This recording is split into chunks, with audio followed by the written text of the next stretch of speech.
joke for you. Okay. The government in this town is excellent and uses your tax dollars efficiently.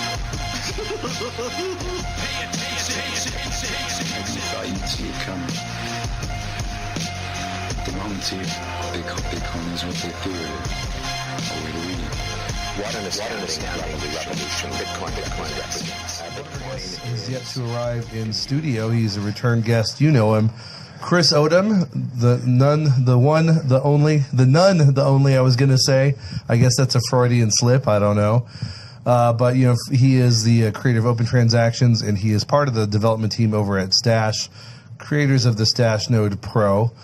Also, by the way, we're going to have a CryptoCompare.com news bite in later segments since we missed that last Sunday. It's going to be slightly old news, but you know, there's so much news in the crypto space. Probably some of it will still be new to you.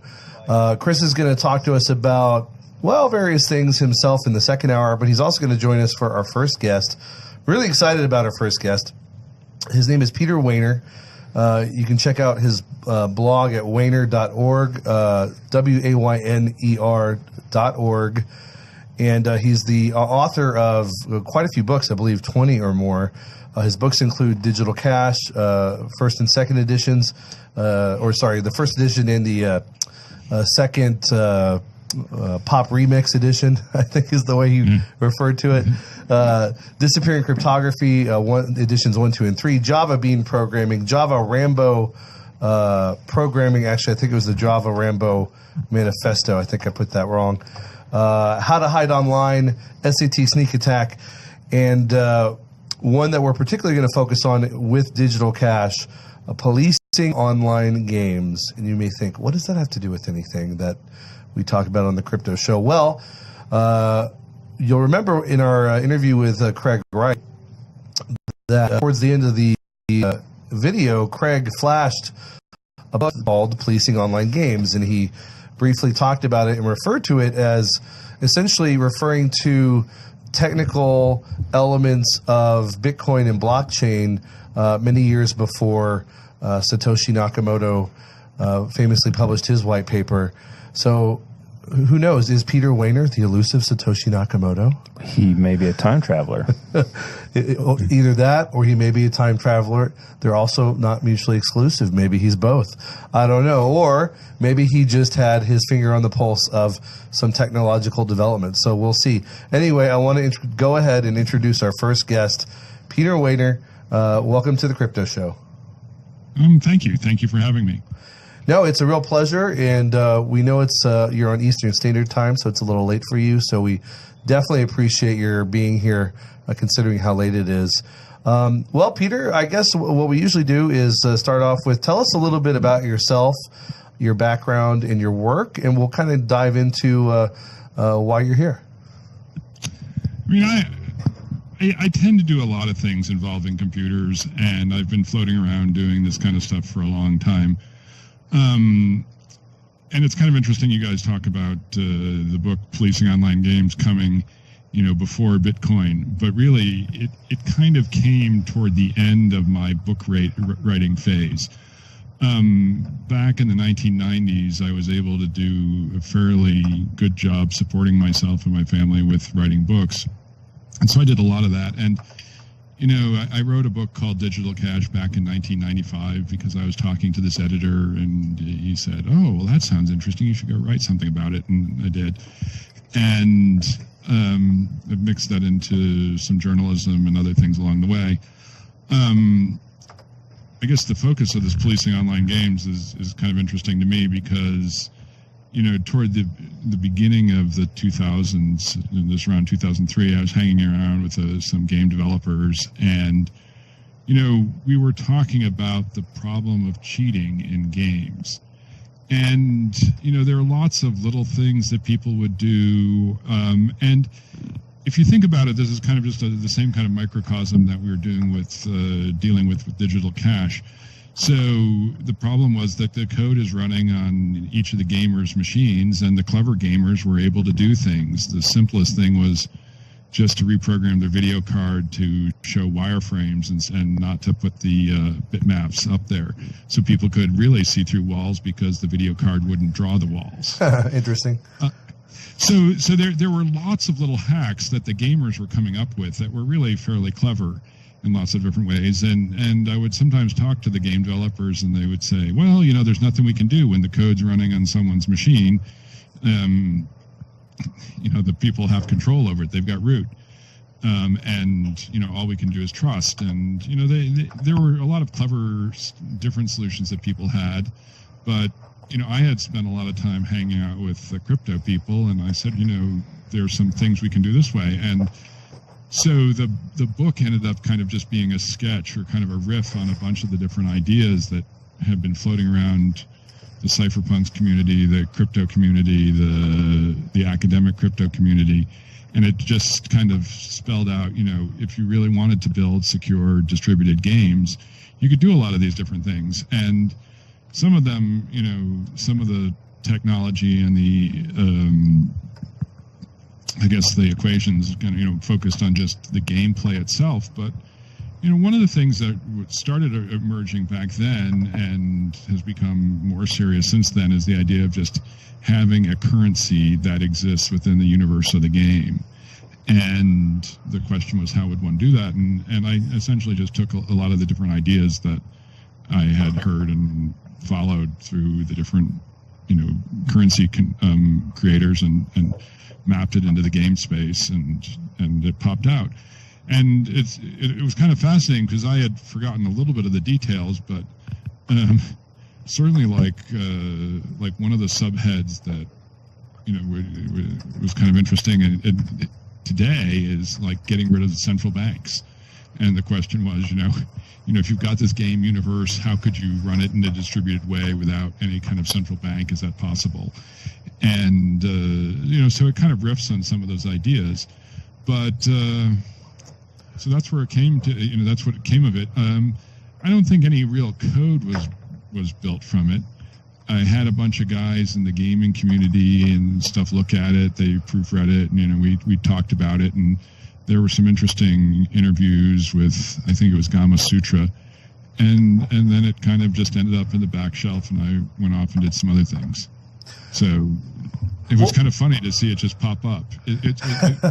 And by the way, when you say see it pop up, I guess one of our viewers or listeners of Craig Wright's interview notified you, and that's why you wrote that little blog post and got in touch with us?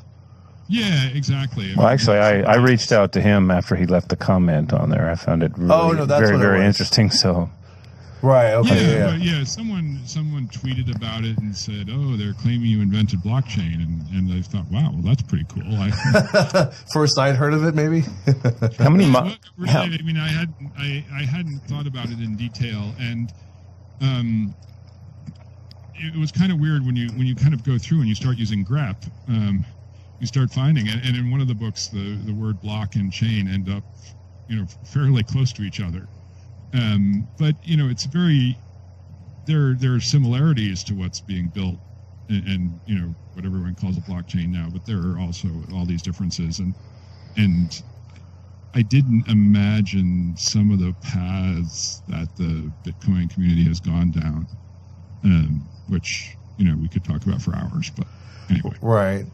Well, and kind of just to sum up what you said, so you were talking to gamers about solutions to digital cash in gaming, and ironically, with blockchain technology and crypto these days, that is being applied to that very problem in many cases, and so, and you also talk about trying to get rid of central banking.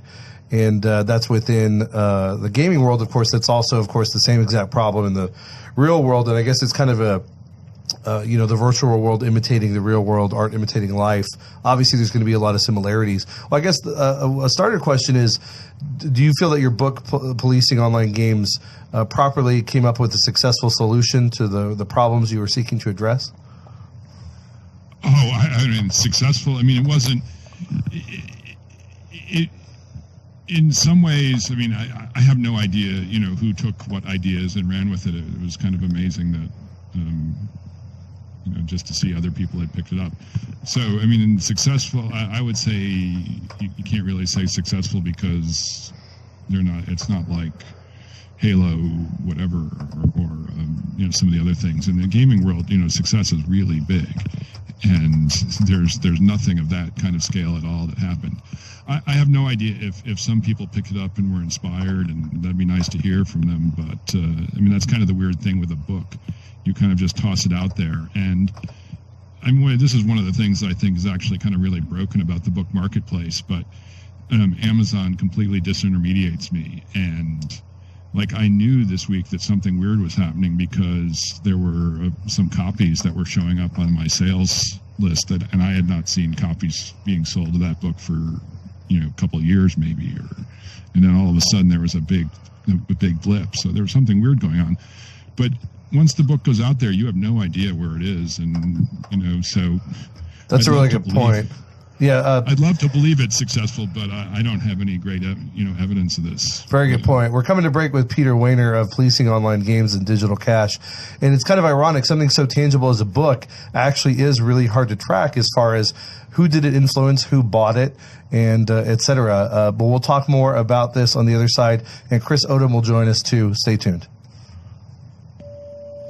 Through advances in technology, our lives have greatly improved. Yeah, I noticed in the article that you put out there, you had mentions of Chaumian and Merkel and all these others. So, I know Chris is pretty well versed in Chaumian Cash. So, yeah, I love that stuff. That's cool stuff.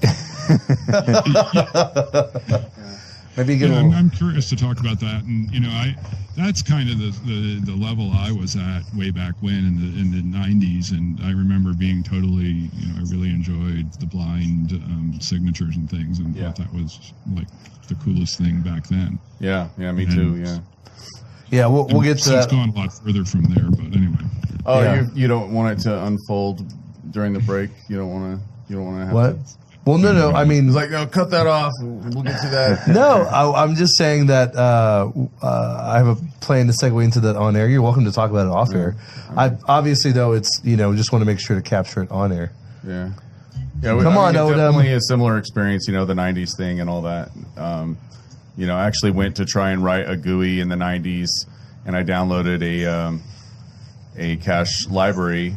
And then that was only then that I realized that there was a lot more that needed to be coded beyond just the blinding and unblinding part. Like it needed the whole transaction processing system. I mean, is that kind of the genesis of open transactions as well? These ideas, or that's sort of part of it. That was what I got around to writing in 2010.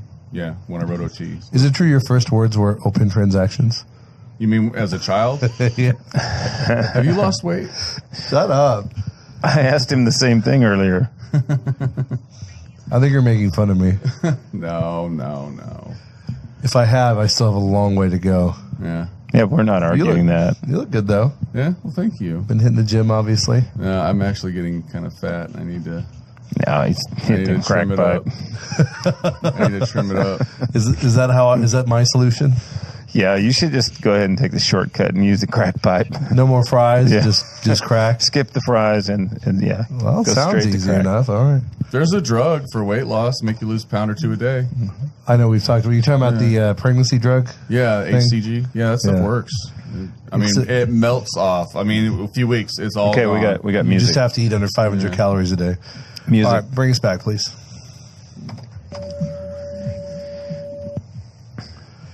Welcome back, guys. We're talking with Peter Weiner, the author of such books as Digital Cash, the first and second edition, and Policing Online Games.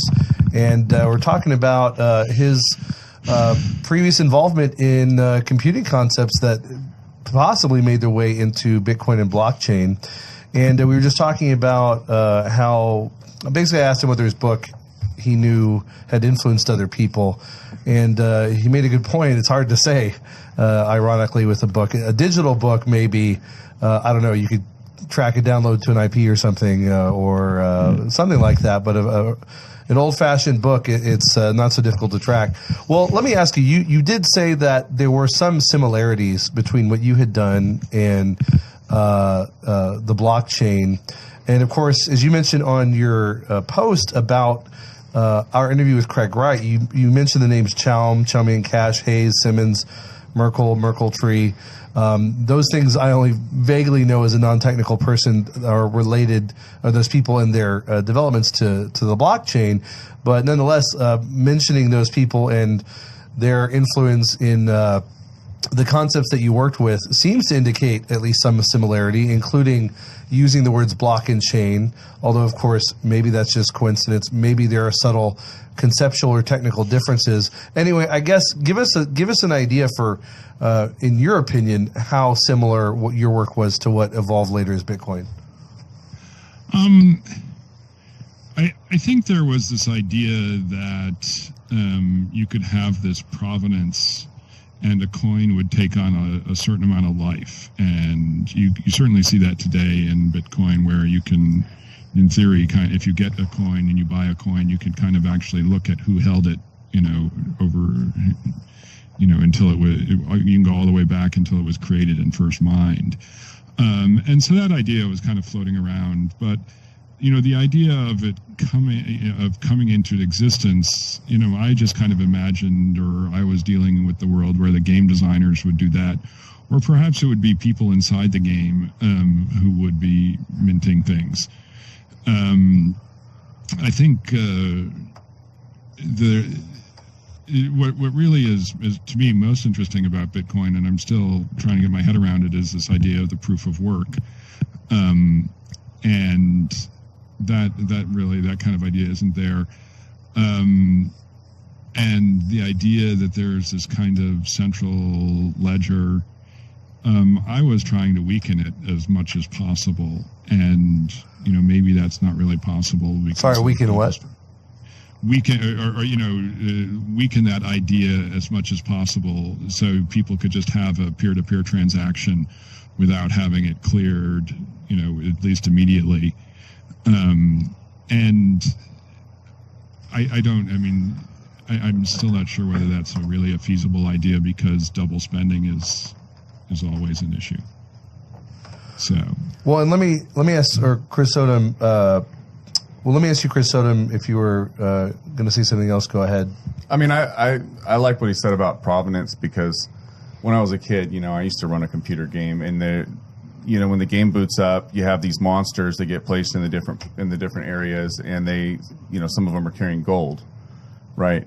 And then you go and kill the monsters and collect the gold, and then you have the gold and you can use it to buy things. And if you find a crash bug in the game, then you can go and collect all the gold and then crash the game, and then it resets and loads up with fresh gold on all the monsters. Oh, so like crash the server, right? And then you go back and collect all the gold again, and so that's a thing. It's like, oh no, there's a crash bug, these guys are going to be mopping up gold, and versus this concept of provenance, where a certain amount or quantity of gold has to be created or minted, and takes on a life of its own between runs of the game and so on. And, it's not just some setting that you can reboot and reset. Oh, like so that. It sort of transcends each instantiation of the game, like so its own. It's not Ethereum. I mean, I'm just saying that in game development, that's a serious issue, is the provenance and minting of the gold. So I'm sure, Peter would agree with me. Do you know,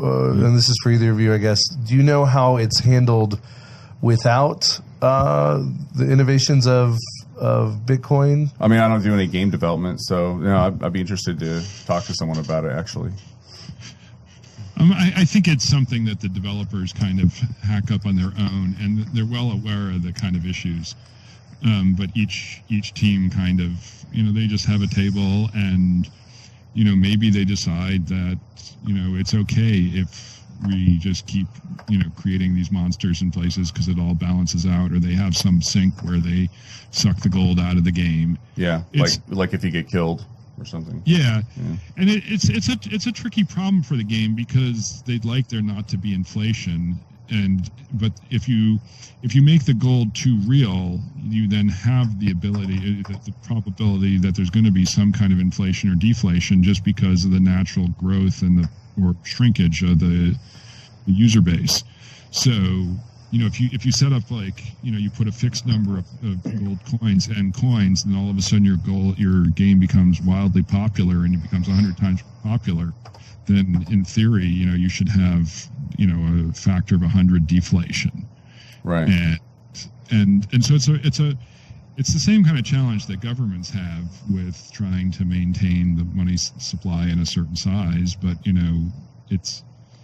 I think it's why a lot of game developers just say, oh, the heck with it. We're just going to have our own little finger on this knob here, and we want to make everybody happy. Like Tether. Yeah. Yeah. So, in other words, The Fed. Exactly. When you were describing the gold bug or whatever, the bug in the game, I was like, wow, that's the Federal Reserve, right? Yeah. Except the Federal Reserve is like a purposeful bug in the game. Right. Is it true, by the way? Let's make more gold. I'm hearing rumors now that Tether has reached a point where it's like, $100 million, and there'll be another $100 million, and then $200 million in a day. Next day, they issue another $100 million. It's just growing like that.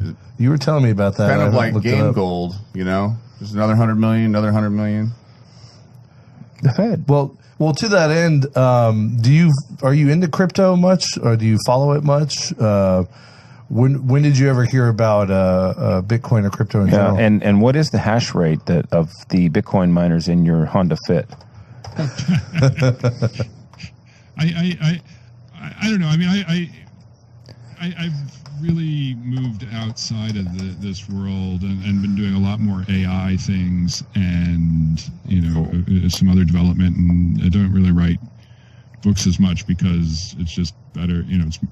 It's you can mint more money writing code, it seems, than writing books. Isn't that inflationary? No, I was kidding. Yeah, well, That's totally true.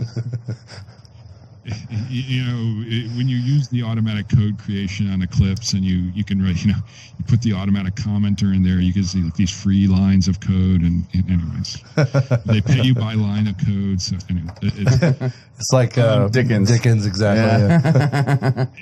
Exactly. So mining, I certainly picked up on Bitcoin when it first started appearing, and there was some time when I was like maybe 4 or 5 years ago in the wintertime, I was mining when I could run it, when it made sense to run it on a video card, and I was heating my office by mining. And then I could justify it. It's still something that's kind of just been a little bit more at arm's length for me because, I'm more distracted by other stuff, but I've been kind of amazed how it's expanded, and there really, there's a lot of creativity and there's a lot of good ideas that are floating around, and so I kind of, I keep dipping in there, even though the main stuff I'm supposed to be doing is off in another direction. Well, and by the way, I want to talk about some of your AI stuff a little later in the show while we still have you. But and so when you found out about Bitcoin, did you see any similarity? I know we already kind of talked about it, but nonetheless, did you feel any familiarity with what you read about it with your own work? And do you think there's any possibility that Satoshi was inspired by you to use the same terminology, maybe? I don't really know what inspired him. It would be really cool if that were the case. I think when I first came to it, the proof of work was so different than anything I had imagined. That I completely focused on that. And, 30 seconds, by the way. And I've always felt like the guys who have been doing this for a long time, a lot of the ideas that I just kind of riffed on in the book were ones that have been floating around and were kind of obvious. Gotcha. Well, nonetheless, even if they've been around or obvious, sometimes it takes someone to sort of collect that before it is sort of understood on a broader basis by people. We'll be right back with Peter Wehner and Chris Odom. Stay tuned. Nice. Well, it says something that a suspected Satoshi uses his book to point to say, look, these ideas were already out there. Right. Well, he could have put it in There's little credits at the end where he lists his sources and references. But he didn't. But then again, if Craig alluding Wright to is it- actually Satoshi, one of the Satoshi, then he alluded to he held the book up and said, "Look, these ideas were already out there." Oh, Right. really? Yeah. Interesting. Yeah. Well, I mean, I've always thought that, Ian Grigg had no reason to lie, because he came out and said that he had known about this for years and they were keeping it secret. And, excuse me. and I just don't see why he would make up a story like that. So I assume that it's the truth. I mean, personally, And Wait, that he said what? that he said that Craig Stephen Wright, not that he was Satoshi, but that there was a team, and that his claims about, being on that team or leading that team were true, and that he had known about it for a long time and had been keeping it secret, and there were other people keeping it secret. so you're too. saying he might very well be one of the Satoshis. Well, no, I'm saying there was a guy who died. So Craig Wright, started this thing, and there was a guy on his team who died who apparently did a lot of the work.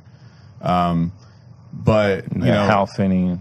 and Hal Finney, whoever else, yeah. But Ian Grigg came out publicly on Twitter and said that that's what happened. He said that Craig Wright had done this, and there had been a team of people, and that he had been keeping it secret for a long time. So it just didn't make sense to me why Ian Grigg would stick his neck out and go publicly and make up a weird lie. Yeah. Like, why would he say that at all? It just he's not the sort of person I would think that would do that. So I assume that he must be telling the truth. He must have known, like he said he did. That's interesting. Okay. And then Gavin Andreessen and Yeah, whoever else. Yeah.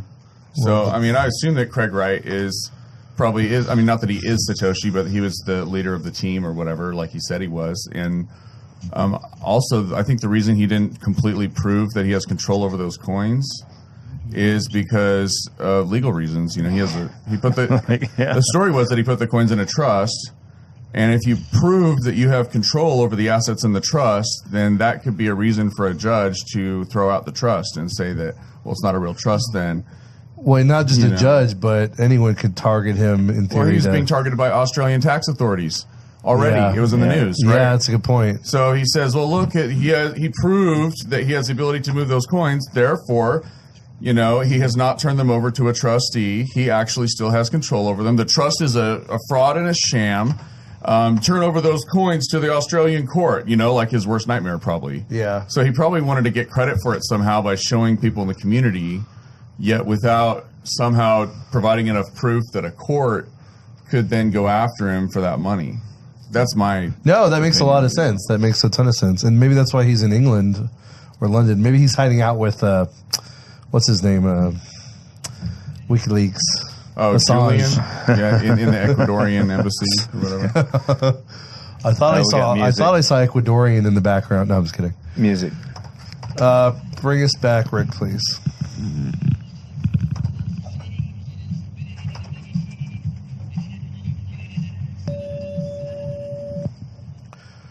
Guys, welcome back to the third segment of the Crypto Show here on this lovely January 24th, 2018. We're talking with Peter Wehner of Wehner.org. That's WAYNER.org. And a lot of, I haven't had a ton of time to look at it, but his blog contains a lot of cool articles on all sorts of computing and other stuff with a wry bit of humor added into the mix. And some pretty clear-cut writing style as well. So definitely worth checking out, whether you're technically minded or not. And check out his books, too. Digital Cash, first and second edition. Cool. SAT Sneak Attack, Policing Online Games, and a bunch of others. Some are in print, some are out of print. But it's worth trying to find the ones in print. So check that out. And we were just talking with Peter about... again, the possible links to Bitcoin, and it's hard to say. Again, if we were just talking off air, if Craig Wright is Satoshi or part of the team that was Satoshi, then there is essentially a proven link between Peter Wehner and Bitcoin and Peter's influence. And again, Peter, of course, readily admits these ideas. Many of the aspects of Bitcoin and blockchain have been around for a long time. But sometimes, just like Satoshi in a way, sometimes it takes collecting those ideas before people really appreciate the import and impact of those ideas and what can be done with them, or get influenced otherwise by those ideas and putting it into their own project. And again, I think even Andreas Antonopoulos has made that point before, where a lot of this stuff isn't new per se, but one thing Satoshi did is add economics to the mix. I mean, among other innovations, but again, a lot of this has been around. Well, I want to, since this has come up a bit, I want to get to this real quick. So, proof of work. Either one of you, maybe Chris, you start. Like, how long has proof of work been around? I don't know exactly. The place that I heard about it was when Adam Back wrote Hashcash. And when was that? And I don't know exactly when it was. It was years ago, but he invented Hashcash, which I thought was a great idea. And basically the idea was when you send an email, you have to attach a little proof of work to the email in order to send it out, or the server will just throw it away. Won't accept it. And the server can very easily and quickly verify that the sender actually did the work. The sender has to sit there and crunch a little bit to do the work, and then the server can verify that he did it. And if he didn't, it throws out the email, and otherwise the email is allowed to pass through. And what that accomplished was that the typical person sends an email, they don't even notice it. It does a little proof of work in the background, the email goes through, you don't even notice it. But if you're a spammer sending 8 million emails, then it would be this massive bottleneck to getting them out. And so it was an easy solution to spam. It was a good, simple spam solution, basically. And so, but it hasn't been implemented in email on a widespread basis. I don't think so. No, I don't know if it really caught on or not. But I think it's certainly a much better solution than Google's tack of just forcing everyone to identify themselves. Oh, you're not properly identified enough, so your email goes to the junk folder. Why not just have a little proof of work stamp on there? Yeah. Speaking of proof of work, there's your son. Yep. Hey, Tom. Hey. Any fries for me? Oh, no? Oh, well. Well, and Peter, and again, I know you've long since kind of moved off into other areas, but I mean, you did mention proof of work. When you encountered Bitcoin, did proof of work seem like it went with all these other aspects that you had already talked about in your books and had studied or heard about from other sources? I mean, did it seem at the time that it was a real innovation to add it to the mix, or what do you think? I mean, for me, I did. I mean, let me just scroll back a second because there's one person I wanted to mention.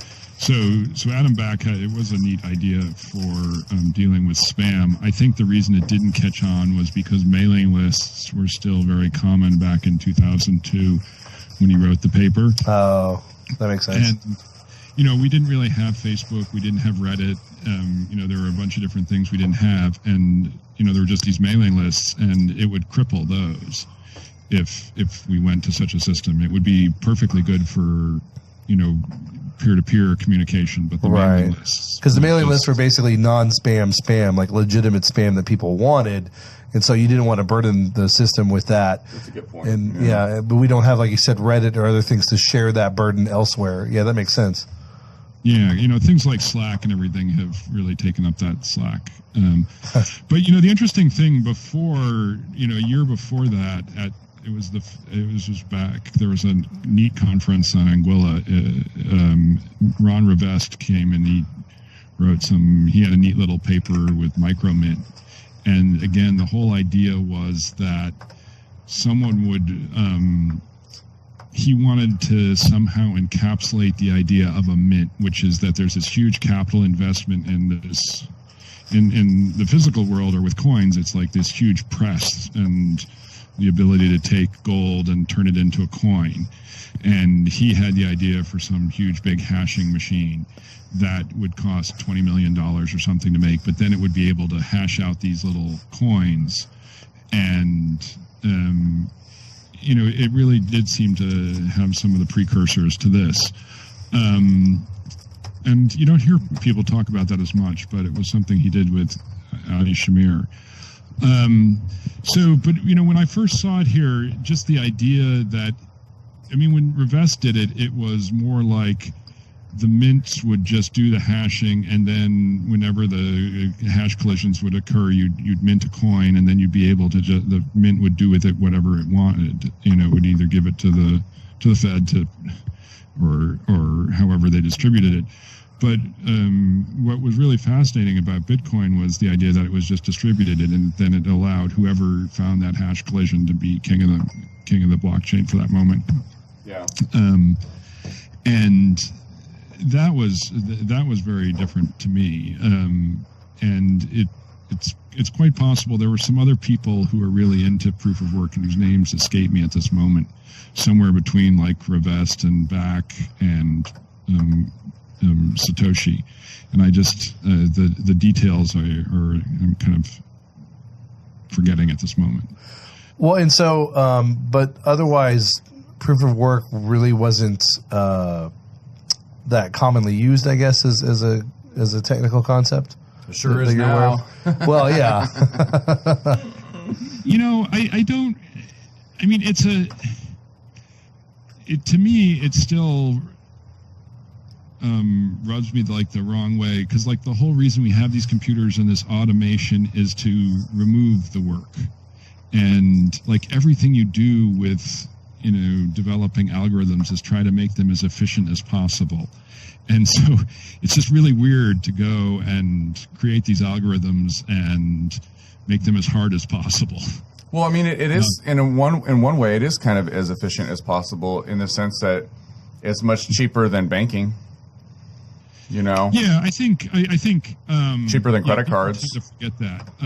That's as far as transaction fees, you mean? Sorry to interrupt. Well, of course, with Bitcoin, the transaction fees have, we've seen some crazy stuff. But if you look at Bitcoin Cash or, Litecoin or something, the fees, or even Bitcoin in the past, the fees have traditionally been extremely much cheaper than credit cards or international SWIFT wires. Yeah, and actually you can still make that argument with Bitcoin itself, even with the high fees. For large amounts of money, it's still cheaper to send than a lot of other legacy things. Yeah, but also I think you really can have like a penny fee or less than a penny fee and have it be secure. And in my mind, that's not much to pay for security. I think, compared to the alternative of what we had before, I think it's worth it. We got about a minute till break. In the next segment, I want to talk about AI and some of the stuff you're doing, Peter. But anyway, did you want to finish your thought? No, I think your point about the efficiency is correct. We're in this kind of weird, strange arms race where people are, on one hand, making things very efficient by, creating their own silicon and fabbing that, and then there's also this arms race to mine as much as you can and have as many processors going, because then you're much more likely to dominate. And I think it's going to be a real, in some sense, it's the thing that really made Bitcoin and made it amazing. And on the other hand, I do think that the energy and the money that goes into that is going to be a real challenge for people to get beyond. Absolutely. We're coming to break. We'll be right back after this.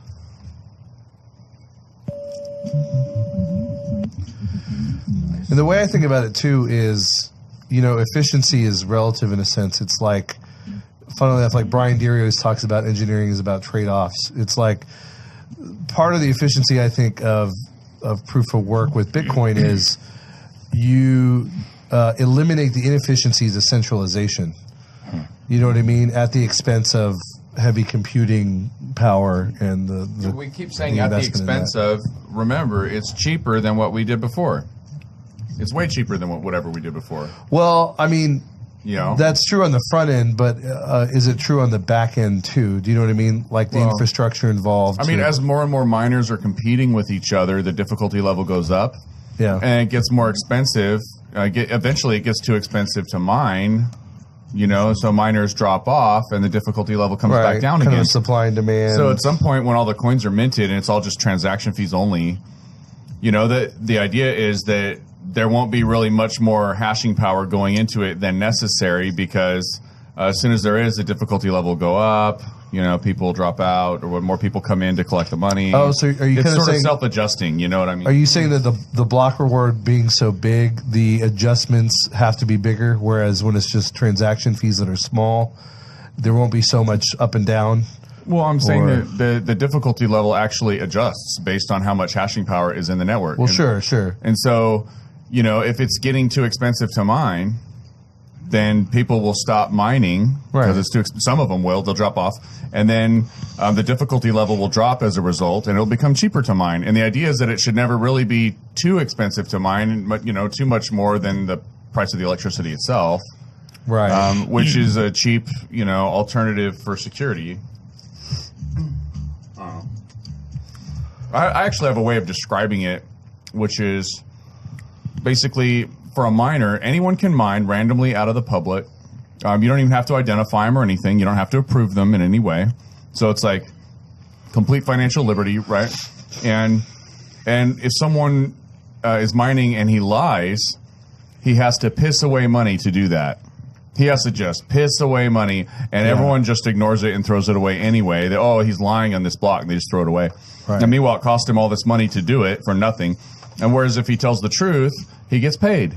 Yeah. And that one simple principle, you know, you get paid a little if you tell the truth, or you're pissing away gargantuous sums if you lie. Right. That allows us to have a decentralized, secure system where anyone can publicly mine, and you don't have to even know who the miners are. Right. All right, coming back. All right, well, we're coming back.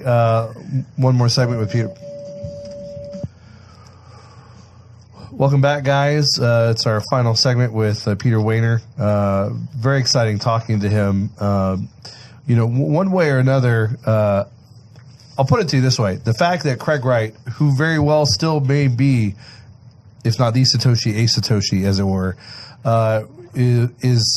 was so taken with the ideas in Peter's book, again, even if some of it originates elsewhere, the way it was collected and described in his book so impressed Craig Wright that he was willing to flash it and talk in our video interview with him and talk about it for a good few minutes.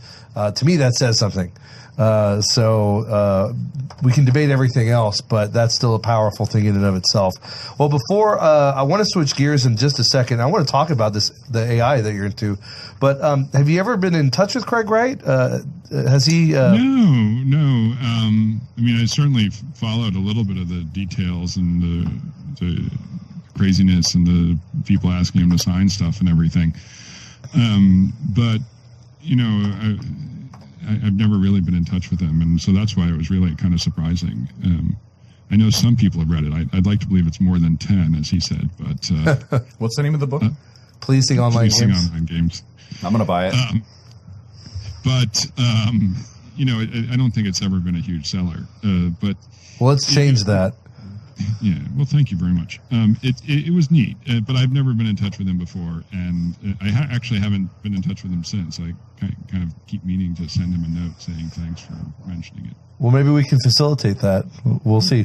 Yeah, I'll shoot a contact for you. Yeah, why not? I see why not. Well, it's been fun talking about this. So there are probably still things we could discuss about policing online games and digital cash, and maybe we can even have you back on to do further stuff. But I also want to talk about you say you're into AI these days. I guess tell us a little bit about that. Well, I don't know if there's much to tell. I mean, it's kind of weird in that way back in the early 90s, I was, doing a fair amount of machine vision research, and what was clear was that the computer power just wasn't there and the algorithms weren't there.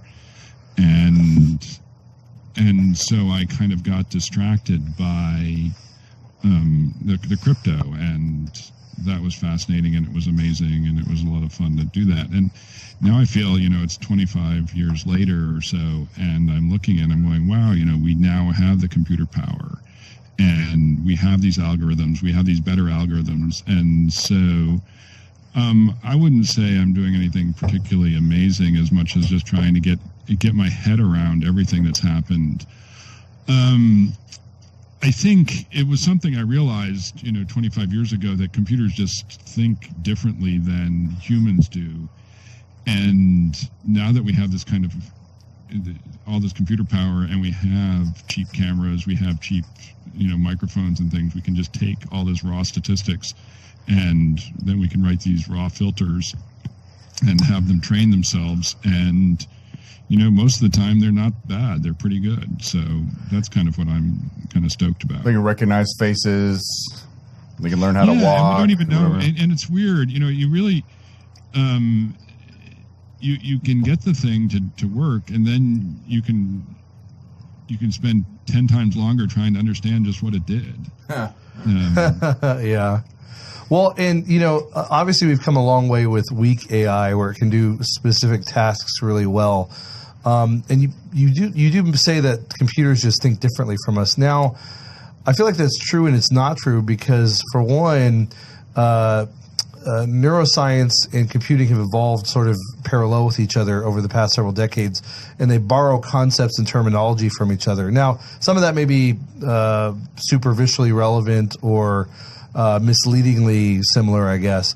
But, it does make sense that if we're developing computing historically for specific tasks, that we're not necessarily designing it like our brains are designed.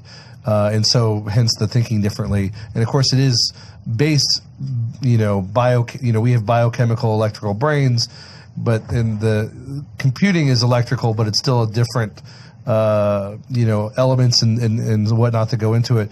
But I mean, you do see a lot of in AI these days, neural network imitating stuff that in theory would imitate the way we think. I mean, do you think that is, do you think there's any real possibilities there, or do you think that's just a pipe dream?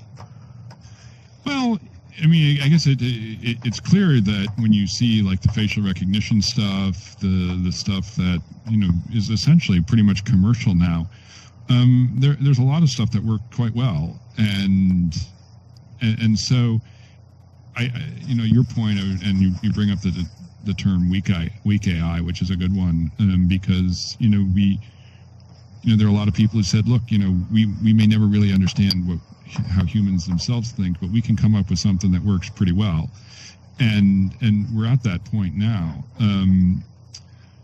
So I think also your point is well taken, with that we've started to understand more about humans, or I mean, to me, like when you see these algorithms that they came up for flocking birds, I'm not sure if you're aware of them. Right, yeah. What was neat when whoever was the genius who saw this, they said, they found out that you could have like a really simple algorithm where each bird only looks at the bird to the left and the bird to the right. And somehow, if you program this, you'd find out that it would look just like the way birds flock. Yeah, it's like it's an emergent property of these simple rules, and then you just instantiate like 100 birds. And right. Yeah, and so I think once they came up with that, you're like, okay, that's not a bad model for how it's probably working in real life. And this so I think what you're saying is kind of correct, that maybe what the neural networks and the things that people are building in the computers are starting to behave fairly similar to the way humans do this. So maybe they, in that case, what we're calling AI is actually pretty similar to the way humans think, and so there's some convergence. I was just thinking of this larger thing, and this was again me 25, 30 years ago. I was really struggling with this one algorithm that was to recognize like three-dimensional, rectangular objects like a chair with four legs, and to use the proportions of it to build an index so you could see that, look up these things in a database very quickly, just based on the proportions. And I was struggling to get that working. And then on the side, I had hacked this one thing together to recognize the artist of a comic strip. And it would be a really simple, cheap statistical algorithm. Like using Google or? No, his own algorithm. Yeah, it was just an algorithm. This was long before Google existed. Oh, okay. And Google Schmoogle. Yeah, it was a little bit like that. I guess I don't understand how it would. So, like, you have a neural net, and you feed it a bunch of one kind of comic, and if it picks the right artist, then you give it pleasure. Oh, And if okay. it doesn't, then you torture it a little bit, and then eventually it learns to distinguish between the artists. Is that roughly correct? Yeah, sort of. In fact, but I didn't even use neural networks. I computed a table of statistics of the line lengths that it would find, and that would be good enough to distinguish between the artist. And so I could feed it like Doonesbury, I could feed it Peanuts, and That's interesting. And I would think of that as this is something that like. And you know, I think at the time I only really had black and white, but if I had done color, I could have done, you know, real artists and, you know, the fancy artists from the museums. And we think of that as something that humans need to aspire to. They need to go to college. They need to study art history. I mean, yeah, I certainly any kid can tell the difference between Peanuts and Doonesbury or whatever. But, you know, to tell the difference between a Cézanne and a Monet and a Manet, you know, takes something that, you know, you need to be schooled. But to be able to pick out a chair in an image, well, you know, any baby almost can do that. And I always thought that was kind of fascinating. But I think we're getting to a point now where the computers are able to pick out these chairs using these statistical means, and it works well enough. Right. You know, and to me, it's just like, you know, we're all kind of made of matter, both us and computers. That doesn't mean that there aren't fundamental differences between organic matter and what computers are made of. But, I mean, and it seems like in theory, studying our own brains, like you talked about, and just having millions of brains working on it, that we could someday maybe get some strong AI. But I forget if I've asked you already, but do you see that in the future eventually? Like a sentient android of any kind or sentient computer, or? I think this may just be my bias and my age and you know, coming along at a certain time. But I really just think of the computers as you know, I used to do assembly programming long ago, and I just find it hard to believe that, you know, you got these N registers and you're shuffling things in and out, and all you can do is if and then, that they can become sentient. And I think that's a prejudice on my part, because, you know, I'm just, you know, more and more there are days when you see something happen and it looks wonderful, and they do something that's amazing, and deep down it's just the registers and the if then branching and stuff like that. But of course, you could say that about the human brain in a way. Well, you ever seen one of those robots Exactly, that yeah. Learns how to walk, and it looks like a little baby horse learning to walk for the first time, you know, and it's kind of clumsy, and then soon it's, you know, gets it. And then Yeah, takes over the world. Yeah. right, and you know, so I think it's something that I have to get beyond. But you know, we see more and more of this, and there's just so much computer power out there that you know, we're going to see more and more clever things coming along. Absolutely. Well, we got 20 seconds. I know we only had an hour with you, so we appreciate it. Peter Wehner, Wehner.org, Digital Cash, first and second editions, and, of course, Policing Online Games, and a bunch of other books. Check him out. You guys should buy his books. They're really awesome. Peter, we'd love to have you back on in the near future to discuss more. Yeah, sure. You know, whenever it makes sense. That'd Awesome. be great. Been a real pleasure. We'll be right back. Okay. All right. Well, thanks, Peter. Do you feel like we covered everything that you might have wanted to cover, or? Oh no! How about let him come back on the way and give the information on where to get the book and stuff like that, and then let him drop off. Yeah, that sounds good. Peter, do you want to just in a couple of minutes spend an extra minute, and that way just make sure everyone gets the info that they need? Yeah, where they can find the book and the website and all that good stuff. Okay, cool. Yeah, that'd be fine. Or he could give it to you now, and you could just announce it. I don't know if I had any great agenda myself, so you know, we certainly covered all the stuff, and I'm okay. You know, well, do you have that information that you can just pass on for him coming back, or? Yeah, so we can. Or we can just do that. I mean, it's on the blog, and I have. Okay. Yeah. All right. Well, just share that coming back. Up. Yeah. And then roll into a crypto compare and then, good call. And then we'll ask Chris why we even need nodes. Oh yeah. Nodes. We're getting into a Craig Wright thing. Oh yeah. We'll talk about it. Well, Peter, thank you so much. It's been a real pleasure, honestly. And I want to say just the fact that Craig Wright touted your book, I think is a pretty amazing thing. So we'd love to have you back on and talk about more AI or. We kind of focused on policing online games. We could have you back on to talk more about digital cash, even if it's not directly related to, Bitcoin, but just some of the history stuff the historical computing stuff that you've been involved in or written about and that sort of thing. Sure.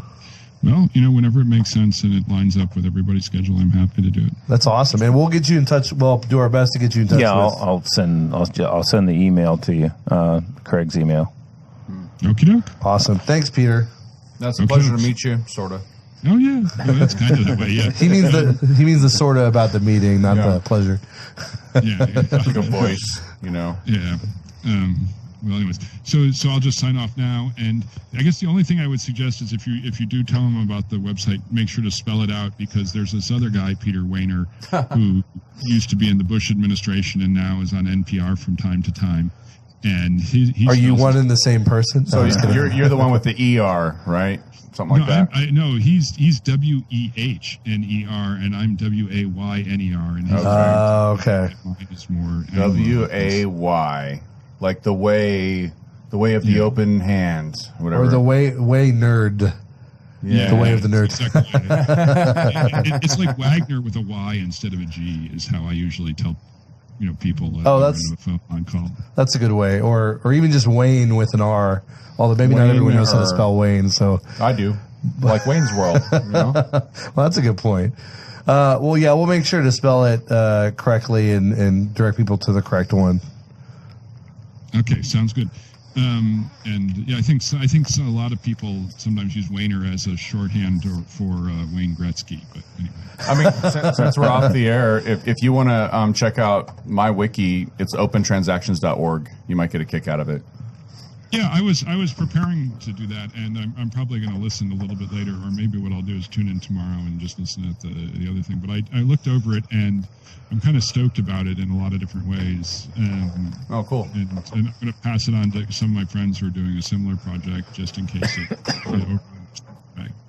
Yeah, cool. Yeah, you should. There's a lot of AI going on in crypto these days too. A lot of different ICOs and this and that coin, and that. I would think people are using it for bots or something. Yeah, I don't know, but trading bots and all kinds of stuff. Yeah, certainly. That's definitely going on, and who knows what people are up to. No good is what it is. Or nothing good happens after midnight. Well, there's some truth to that. Okay, so I'm going to sign off, and I'll just say thank you, then. No, thank you, Peter. You take care. Okay, bye-bye. Bye. Bye.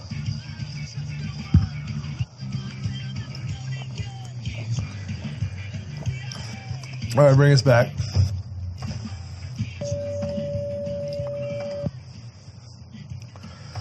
Welcome back, guys, to the second hour of the Crypto Show on this lovely January 24th, 2018. Don't forget our partners, Dash.org, Dash, the cool cryptocurrency, who has helped us do a lot of philanthropic things, including being one of the funders for Danny's trips to Mexico to help with relief efforts for the earthquake, as well as the hurricane efforts earlier in this year. And, of course, Defense Distributed, where our studio is. Check out the new Ghost Gunner. You can make the 1911 in Glock. And, of course, in Acapulco is coming up pretty quick. You can still get your discounts using the discount code CRYPTO, CRYPTO. Yeah, you can get your discounts, but there's no tickets to buy. It's sold out. You're kidding. Oh, no. Really? Oh, wow. I didn't know that. Even with all the beheadings and stuff? Yeah. Those are just those guys that wash your windows that are getting beheaded because they need it. I mean, they literally attack your window without permission. The squeegee man? The squeegee Yeah, the squeegee man. Yeah, squeegee man. Stick Giuliani on him. Giuliani will clean up all that. Or Bloomberg, right? Yeah, send him down there. Well, the squeegee, it sounds like some science fiction thing. The squeegee didn't the man. government issue a warning about traveling to Acapulco? There are 5 states. I don't know which ones. Yeah, Guerrero. So, I've spent the last few months in Mexico, and I've not had any problems. I've walked the streets at night. No problems whatsoever. I literally sleep on the town square. I love in Mexico. Metepec. Yeah. Never a problem. Crossing the border, I was That's the assaulted and mugged by the U.S. government. They stole our plants. They stole our fruit And the plants our were from- vegetables, Did our they meat. search your phone? No, they didn't search my phone, but they took all the sausages, meat, they took everything. And the plants were from the States, you said, Right. Yeah. And they're They back said it there was the cooking dirt. it up. They're eating it. No, they course said they it was are. the dirt. The dirt is what they were worried about. Like Mexican dirt. Yeah, they didn't want Mexican dirt because, well, we've got GMOs and stuff over here, and they don't want us, contaminating the soil with organic dirt. That was pretty funny. So that was, and probably true. that was disturbing. And then I get to Miami, and everything was fine for the first couple of days. But the last day of the conference, I wake up to the police have been called on me because I was illegally parked. Supposedly, but I wasn't. We had an Airbnb and we were parked at the lot next door. Then I get to the Miami conference, and we're trying to park, and there's this black gay cop, and he comes up and he's just, giving Maria hell while I'm inside. I'm getting situated, and she's out there, and she's like, "No, I'm not moving until Danny comes back." Well, he had the nerve to call her "you people." He said, "That's a problem with you people." Because she could, her English is not exactly perfect. So yeah, it was plain. It was very evident what he meant by that. And there were 6 other cops. Yeah. There were 6 other cops standing around, and they all just looked the other way, like, "Ooh, no, I'm getting out of here." In Miami, you can't get a job if you're not bilingual. It's like a requirement. Yeah. That's a really good point. Yeah, because requirements, there's so many Cubans there. Right. Yeah. Then later that afternoon, we go back to get the Jeep because we had to park somewhere else. We got directed to a parking garage. Oh, I remember this. They broke the window out and stole a backpack with money and credit cards and stuff in it. And as I come down, I'm going across the street to complain to the cop, like, "Hey, man, you've got all this theft, this government theft money. You guys are supposed to be watching my vehicle over here. You're not doing a very good job." And then as I come back across the street, it's the same cop. Oh, of course. It's the same cop that was harassing us at the conference. And he's like, "I don't take reports." I'm like, "I wouldn't give it to you anyway because you're probably the one that stole it." I remember when you first told me this, my first thought was that the cop had done it. Yeah, I'm not I even still kidding. think he did it. I still think he did I would it. not be surprised. Well, wouldn't it be on camera or something? Weren't you in a garage? Yeah.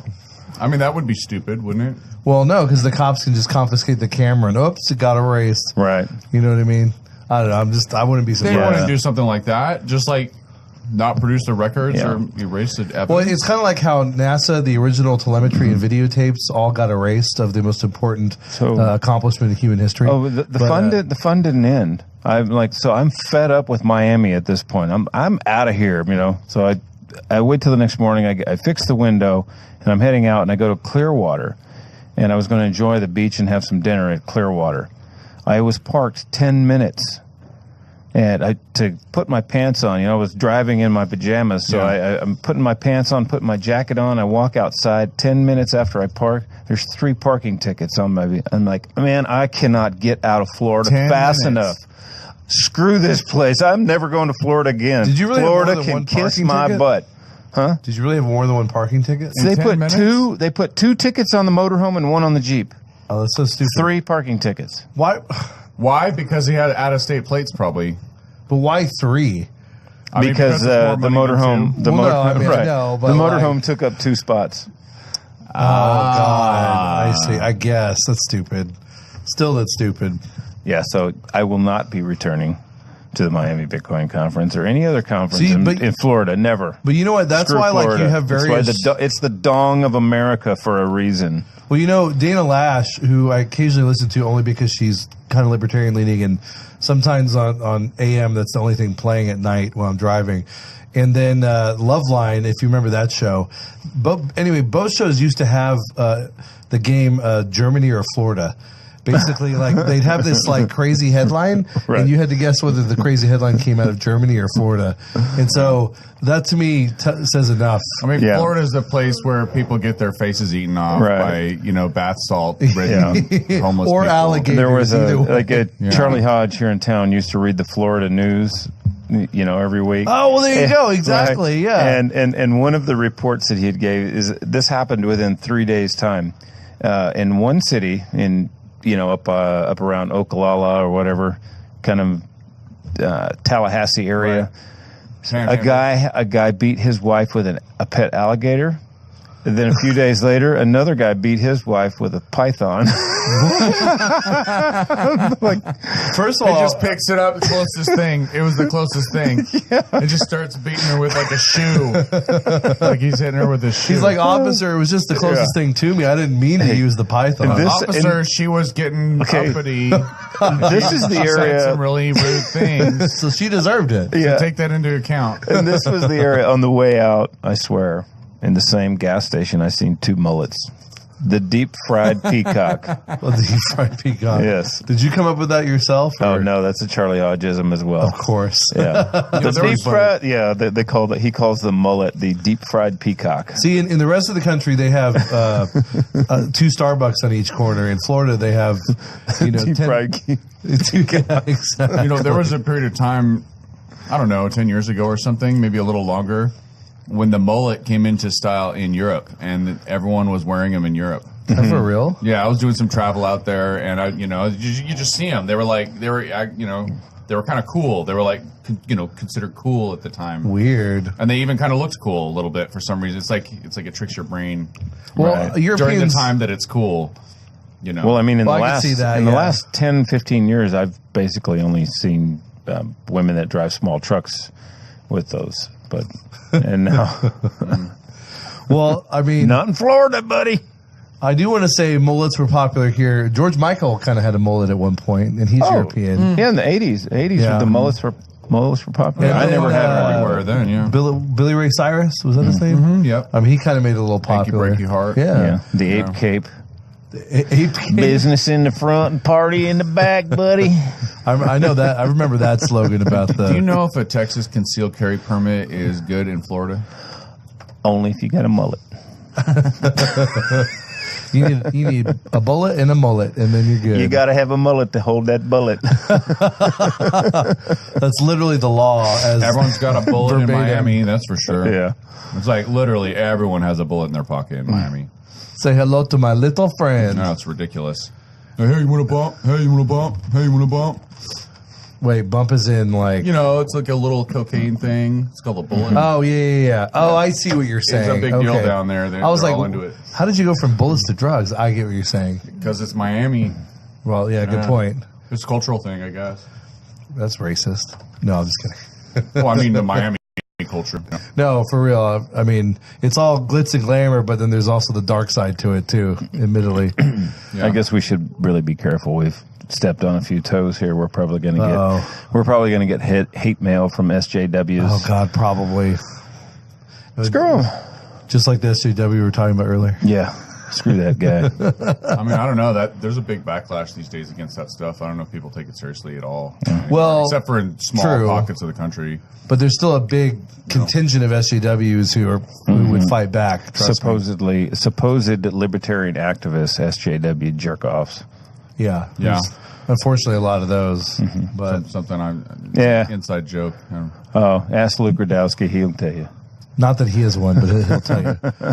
Well, anyway, let's get back. I just wanted to mention, by the way, so our last guest, really cool guest, Peter Wehner. He is the author of many books, including, as I mentioned before, just want to kind of give him some more cred and some contact info for people who want to buy his books or get in touch with him.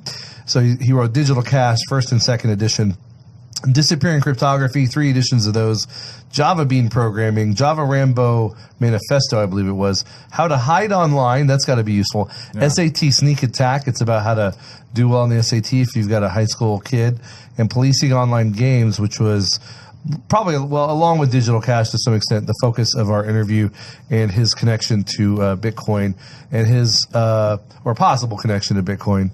Again, the fact that Craig Wright was so taken with his book and willing to talk about it in our interview means a lot. Wayner.org is his website, Wayner.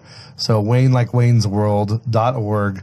You can check it out. Wayner, excellent. Party time. Woo, woo, woo, woo. You can't even finish it.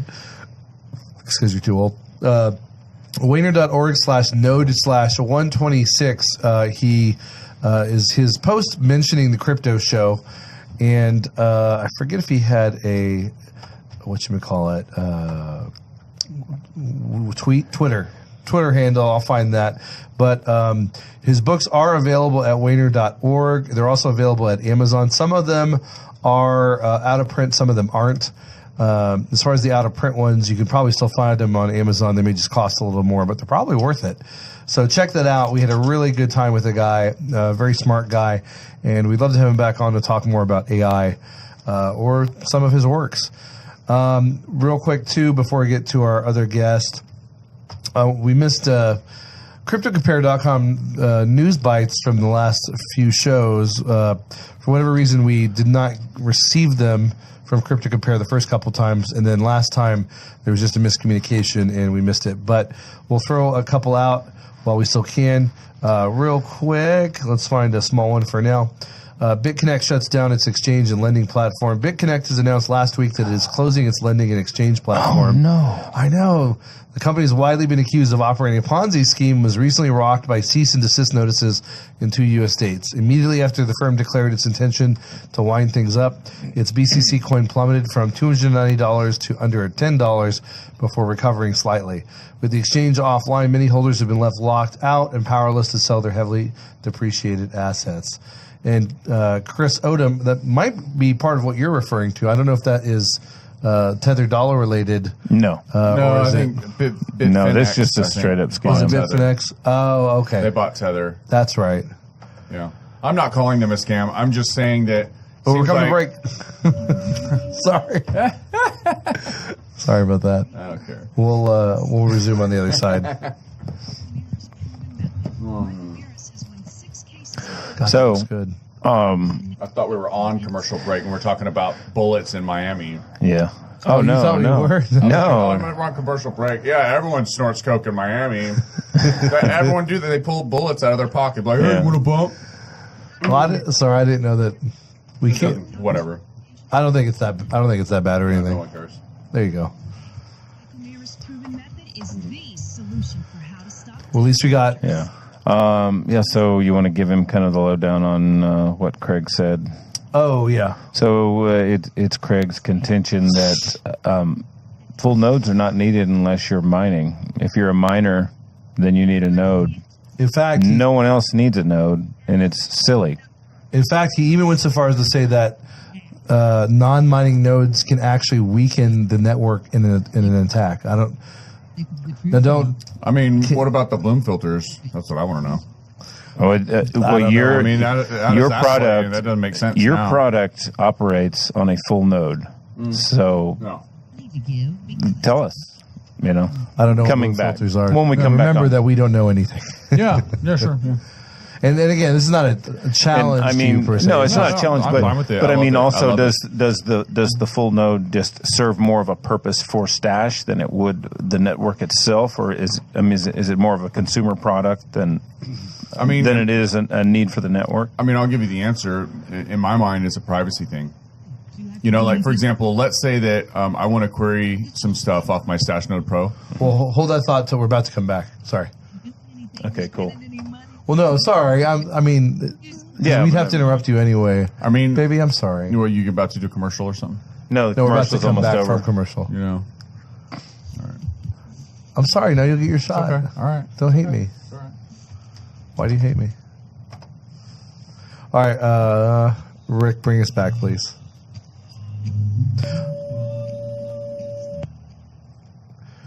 Welcome back, everybody, to the Crypto Show. It is our third to last segment. And it is, again, January 24th, 2018, here on Logos Radio Network. And we're going to focus on our guest in studio, Chris Odom. Of course, he is the guy behind Open Transactions, and he's part of the development team at Stash, the developers of the Stash Node Pro, which you should check out at stashnodepro.com, I believe. Yeah, I think so. Yeah. And you can download the Stash wallet, which can do Bitcoin Cash, Bitcoin, and test nets for both of those.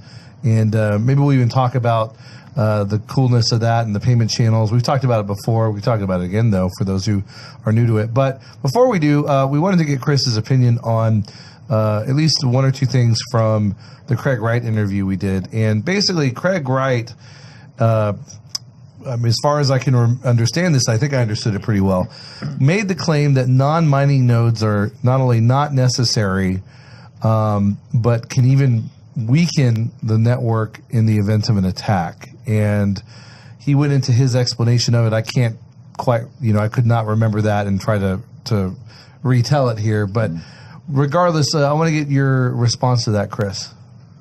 These aren't the facts you're looking for. Move along. What? No? I mean, okay, so for me, like I was saying, it's a privacy issue. Like the bloom filters, for example. And what are those? Explain that. Okay, so a bloom filter is, let's say, for example, that I want to watch a certain address or look for a certain set of transactions. And let's say that I don't have my own full node. So I'm going to query this information from someone else's full node, right? Maybe blockchain.info, right? I connect to blockchain.info or whoever, and I say, hey, what are the transactions associated with this address? Or, hey, are there any new transactions coming into this receiving address?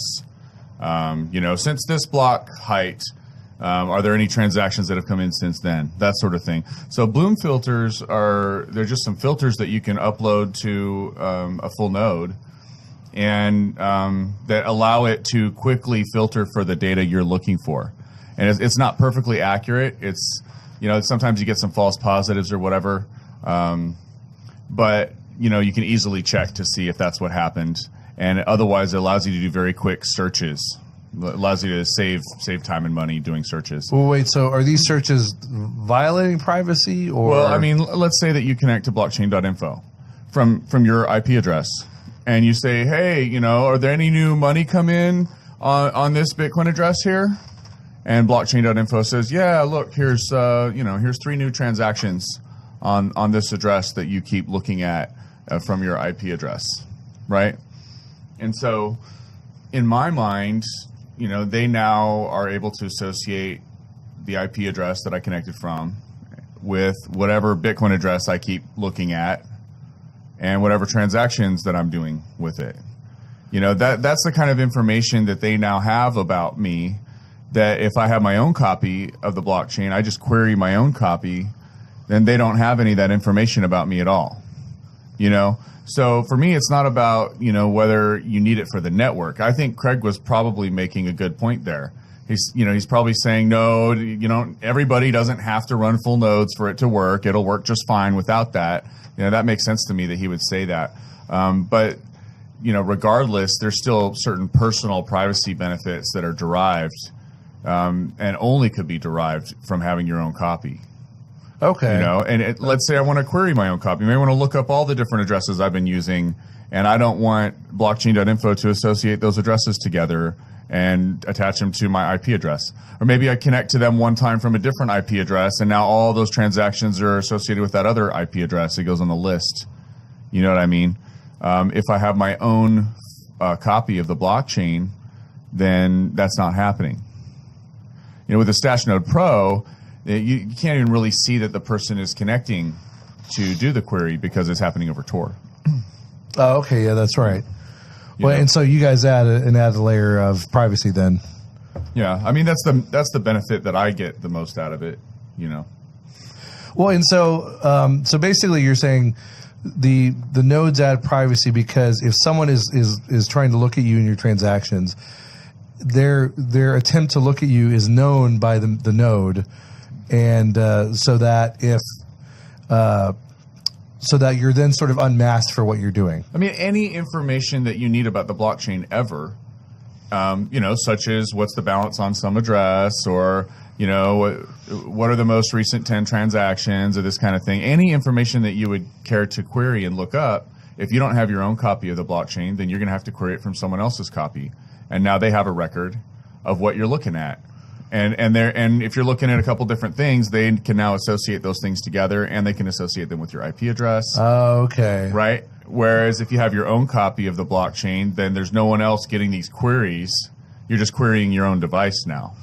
I see. So that so having your own node then also prevents you from giving up information about yourself when you're trying to query about transactions or whatever. I think that's just a privacy benefit. Well, and that is a huge part of what Bitcoin at least is aiming to achieve on some level or another, or multiple levels, because obviously there's second layer privacy applications that are being developed, have been developed, have at least talked about being developed. But I see what you're saying. The nodes do. This is an important layer of privacy. Right. So Craig Wright may theoretically be correct about his narrow specific strength point. of the network. Right. Are they needed? Does everyone have to run a full node or whatever? Not really. But of course, our nodes do a lot more than just that. They also have other. You mean the Stash Node Pro? Yeah. Tell us about that. Well, they have BitMessage built in. They have open transactions built in. They're at some point they're going to start doing certain mixing functionality and so on. I mean, there's a lot of different stuff beyond just having a copy of the blockchain.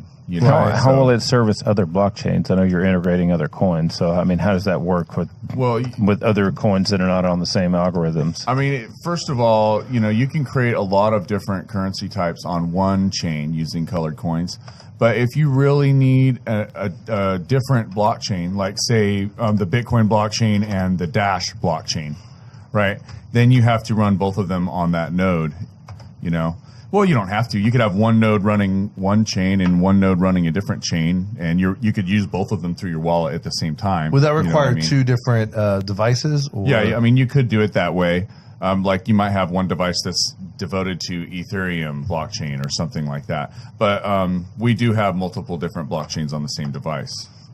I think right now we have Bitcoin, Bitcoin Cash, Litecoin, and Dash, and the testnet. So that's like 8 different chains on the one device. Did you say Litecoin as well? Yeah. Oh, you'll add a Litecoin. Well, I don't think we've made it available to users. I mean, it's on there though. Oh, it's running on there. Gotcha. But you're working it. Okay. Yeah. Oh, so with my Founders Edition, or should I upgrade that thing? Yeah, we've got a repair kit coming soon. If any of them are locked up, we've got a fix coming soon for that. What do you mean locked up? Well, I've had at least one in the office freeze up before, and so we made a repair kit for that we're getting ready to release. Oh, okay.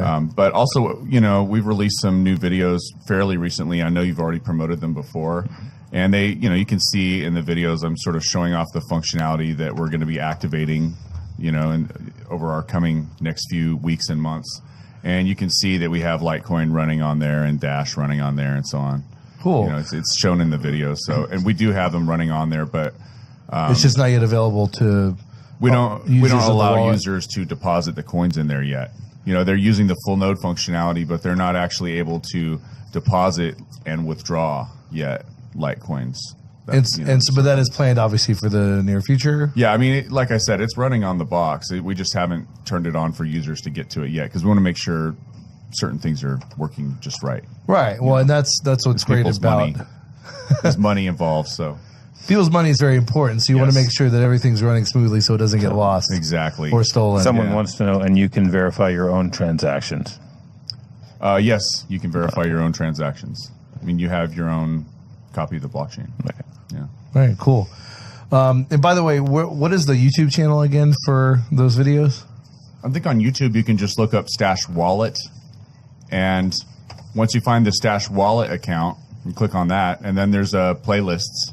You can go in the playlists, and then you'll see we've got some new videos out where some of them are kind of like marketing videos, and then there's a few where I'm demoing the software and walking through, showing people the features that we're going to start turning on here, because I can just turn them all on for myself and make a video and show it off.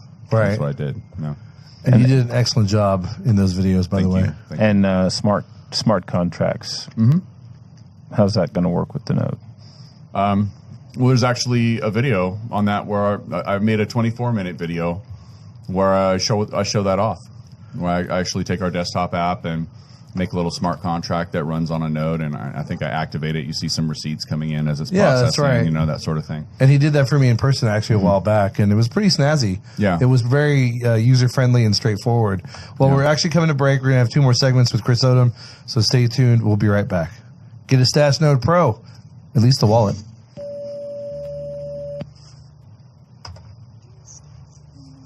Yeah. It's like what mine's worth, I think, $10,000 something dollars.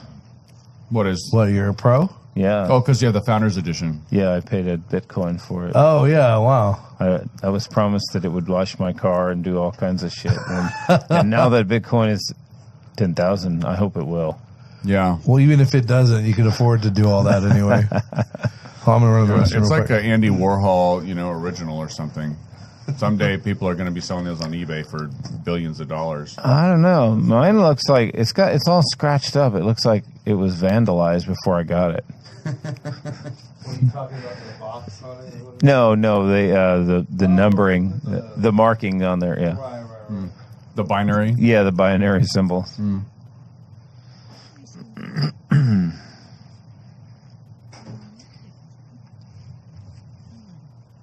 Researchers looked at 10,000 children in various countries. Where'd Thomas go? Did he take off? I think so. I think there's like a midnight mass somewhere or something. Oh. My Catholic son. Yeah, I'm kidding with. I mean,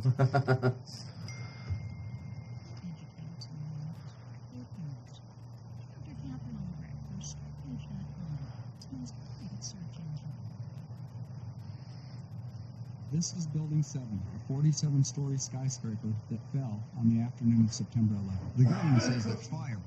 However, 1,500 architects and engineers concluded it was a controlled demolition. or taco? I guess a taco. First responders. don't bite him. I know you want his taco. Was that a taco or a euro? It's a taco, 2 tacos, steak tacos. We deserve the From where? Some Mexican place. Hey, Danny here. We actually went to the gym before the show. You know how it is. And No, he knows nothing about that. I know, that's why he's saying that. so I was really asshole. hungry. So, Yeah, he was doing French fry curls the other day. It gets easier as you go along. It's weird. It's going to catch up to you. I know, man. He does all those curls. All those curls that he does. It's going to catch They're up not to helping. you. It's going to catch up to you. Oh, it's already caught up. Shut up.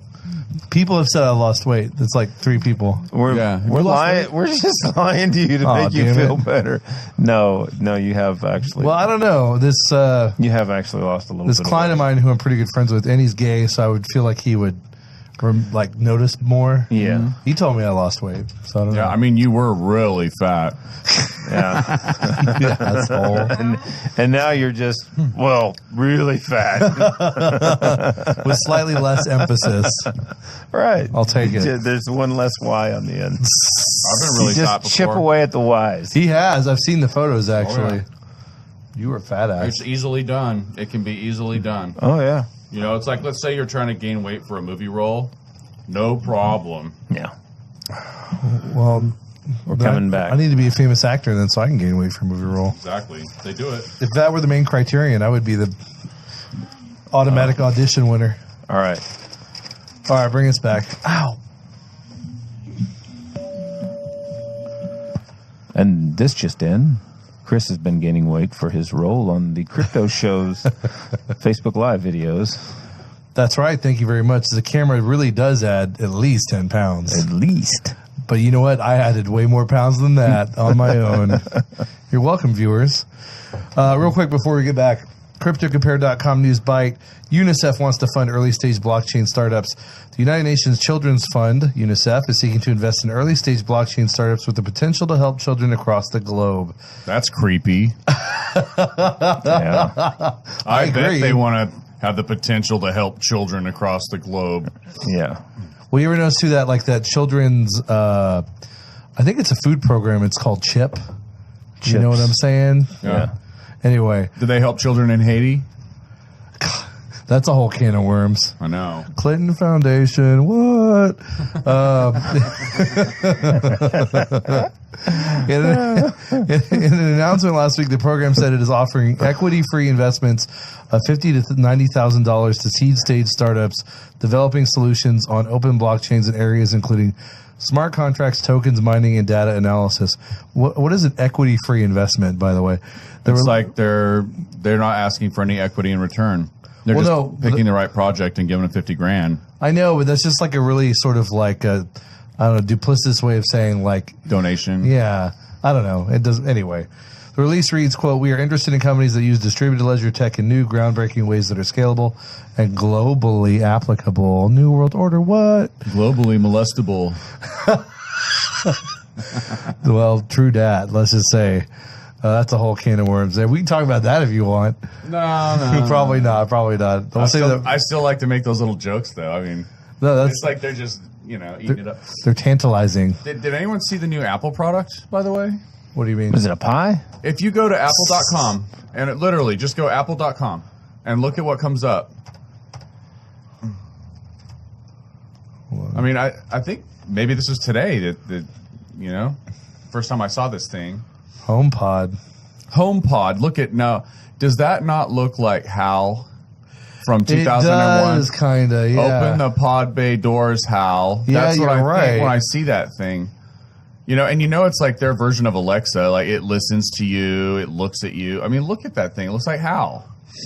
It really does. That's kind of creepy. Open the pod bay doors, HAL. Oh, my God. The AI is taking over. I'm sorry, I can't do that, David. I'm sorry, I can't let you in. I think I told you this, but that movie was being produced simultaneously as the Apollo space missions, using many of the same NASA contractors. Right, yeah, interesting theory, yeah. No, that's true, but the theory would be, what does that mean? The conspiracy theory. Exactly.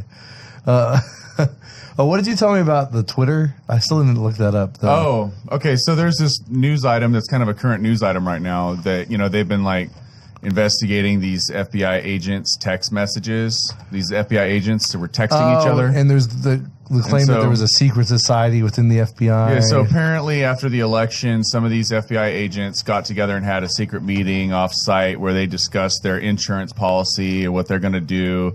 And, it's like a secret society. That was the phrase, secret society. So people started going on Twitter, and they would search for the hashtag secret society. And from this FBI news item, basically.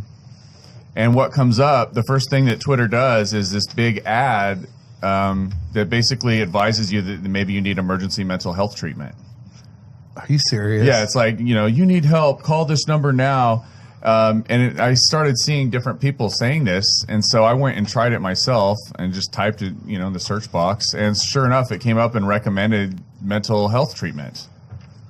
Oh my God, you're right. So I just did it right now. It says, "Reach out, help is available." Exactly. Twitter safety. If you or someone is struggling or in crisis, you are not alone. Our partner Lifeline can help. So, I mean, I don't know. That was pretty Orwellian, I thought. I mean, I was creeped out. No kidding. Related search is Podesta. I bet. A fake news award, secret societies. Well, that's what I did. Oh, QAnon, which is, I still haven't really investigated that, but that's some whole Twitter thing about. It's a LARP. Somebody, what? Live action role playing? It's, there's discussion or debate as to whether or not it's legitimate or not. Is it it real or is it just some troll? Right. And that's always the question to ask. Right. Well, that's interesting stuff. But we should get back. One, I want to remind people, get the Stash Node Pro at StashNodePro.com. You can download the Stash Wallet at the same website. I think you just get off the Google Play Store. Or no, Google Play Store. Yeah, duh, that's where you would get it. Duh. Yeah, we have a website. Are they still 1 Bitcoin? I don't think so. I mean, that was just about what the dollar price worked out to at the time. But there's also a website, StashWalletApp.com. StashWalletApp.com. Okay. And I think you can put /blog. We're putting a blog up there. We've got some blog articles. Oh, that's pretty cool. That's pretty cool, yeah. And, it is Stash Wallet also on YouTube, and there's a bunch of videos you guys should check out about the Stash Wallet. A lot of them, if not all of them, with Chris Odom narrating and showing you how to do the stuff. Yeah. And I've heard the idea of the enterprise model. What's that going to look like? Well, it would just be just a more powerful version of the same thing, and it's sold for a lot more money. And it would be able to. Would it run these multiple blockchains on the same node, or have multiple nodes running at one time? We've got a few blockchains running on the same node now. But obviously, the more powerful the machine is, the more it can do, the more it can handle at once, the more people that could use it at once, or the more chains it could handle, that sort of thing. Well, let me ask you this, because this came up. This is kind of a big deal, kind of all over the place, but this came up in our interview with Marco Pierboom of Decred. Oh, yeah. Atomic swaps, is that something that y'all would work on, or is that even relevant to StashNode Pro? Well, or the wallet at some future point? I think atomic swaps are cool. Yeah. And, I could see us maybe implementing them to whatever degree that they're possible in the protocols, that we could stick it in there somewhere if it was useful and made sense. It's not something that is quite as important for us because, let's say that you deposited a Bitcoin into a stash pool, where it could not be stolen. And then you deposit a Litecoin into a stash pool or into the same stash pool. And then you do a market exchange. Then for all intents and purposes, to you, it is atomic. That's interesting. If a market order is performed and the trade occurs, is executed, and you get the receipts in your inbox, then, it either happens or not. And the coins can't be stolen in the meantime. So that's the whole point of an atomic swap. So you get sort of the same functionality there, in our system. So you have the same security of essentially being unstealable during the transaction, right? And because it's in the pool. And what is the pool? Actually, explain that to me, because I was told before that you should treat the StashNode Pro. I could be mistaken by whoever told me, right? That you should treat it as even the device as a hot wallet, right? Yeah, you can look at it that way. A pool is, StashNode Pro is a device that you run for yourself. So it's like your own little device that you plug into your own router and use yourself. Whereas a pool, that would be sort of a similar device, except it's run by a third party. Right? And so in that case, it's a little different now. If it's run by a third party, well, I don't want them to steal the money. Right? If I'm running the node myself, I'm not going to steal from myself. Right. But if a third party is running the thing, and now I have a concern that he might steal the money, so the idea is that he would operate in a pool, say 2 out of 3, 3 out of 5, that sort of thing. And you mean like the multi-sig pool? Yeah, the Bitcoin deposits would go into a multi-sig. Oh, right, and then multiple nodes vote to release later on the withdrawal. Gotcha. Okay, because I was going to say, you're saying the pool is insecure. Then how is it secure? Because you were just saying, but I see what you're saying. Right. So, the withdrawal is a multi-sig, and then in between, the coins are being transacted off-chain using these signed receipts in open transactions. Gotcha. So you have all these, and those are cryptographically secure. They're off-chain, but there's still financial cryptography going on. They're also off the chain. Yeah. Because it's amazing technology. Yeah, you don't see any blockchain transaction until the withdrawal. Then that's when something moves on the chain again. And so is this already doable right now with the current state of the StashNode Pro? The StashNode Pro... Or open transactions, I should say. The StashNode Pro is the personal device, so it doesn't do the pool. Right. Sorry, but with open transactions, I guess. Yeah, we have not released the pool. It is not released. It is under development. Gotcha. But that is one objective that you're working on. Yeah, big time. Okay. That's really neat. And we got a cool video out about it, on the playlist. Yeah, definitely. Well, we're coming to break. The Stash guys, they're great developers, and they're working on some great stuff. And that whole atomic swaps workaround is a really neat idea. Anyway, we're coming back in just a moment. Stay tuned. Through advances in technology, our lives have greatly improved. Find a trash can. Feed their pets better than they feed themselves. It is time we changed all that. That's a beer bill. Ring for beer. That one over there says ring for a ghost cutter. Yeah, by the See way, those fancy new ghost cutter t-shirts there. By the way, I recently put a crypto steel together. Where you put the letters in the crypto steel. Yeah. It's a little time consuming. Mm-hmm. It's not like a very super fast process. Yeah. If this ghost gunner could just etch out the words really quick on a little metal plate, that's very useful. That's very useful. Anyway, having actually had to do it by hand with the little tiles, and there's an alternative use right there. Yeah, that's cool. There's another guy here in Central Texas that has something similar to that, but it's much easier to use. Win your case without an attorney with jurisdiction. The affordable, easy to understand 4CD course that will show you. By the way, was there anything you wanted to talk about that we discussed with Peter Wayner? Not really. I mean, I was just coming in because you asked me to. Well, no, I know. I mean, just given the fact that we had that discussion with him, I don't know if anything. Yeah, I mean, it's interesting stuff. Yeah. Seems like a cool guy, interesting guy. Well, for the last segment, I'm kind of blanking on what to talk about. Do you have any ideas? We talk about guns. You want to? I don't know. Why not? We can. I like guns. Yeah. I like guns. Are you allowed to have a gun while you're on the air? Yeah. Is that Like to hold one? To possess one? You can shoot one if you want. Well, on the air? We don't care. maybe not in here, though. You can shoot the wall if you want. No, you don't want to Shoot that guy. You don't want to do that. You don't have a silencer. He's a Shoot a senator. suppressor. He's an anti-gun senator. Shoot that fucker. Yeah. They actually, didn't they have an incident where someone shot a bunch of congressmen or something recently? Yeah. Hey, we have music Oh, sure. there. We got the music. All right. Bring us back, Rick, whenever you're ready.